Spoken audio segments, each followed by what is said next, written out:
बुलढाणा जिल्ह्यातील मलकापूर जालना महामार्गावर एक भीषण अपघात झाला आहे।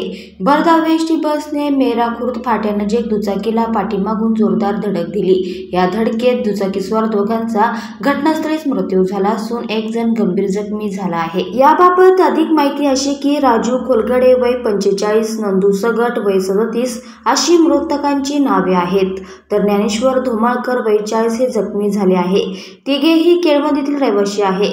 राज्य परिवहन महामंडळाची बस छत्रपती संभाजीनगर इथून नागपूरच्या दिशेने येत होती। सोमवारी सायंकाळच्या सुमारास बस मलकापूर जालना महामार्गावरील मेरा फाट्याजवळ आली। त्याच वेळी केळवणीतील तिघे मोटारसायकलने चिखलीकडे येत होते। मेरा खुर्द गावाजवळील एका वळणावर चालकाचा बसवरील ताबा सुटला।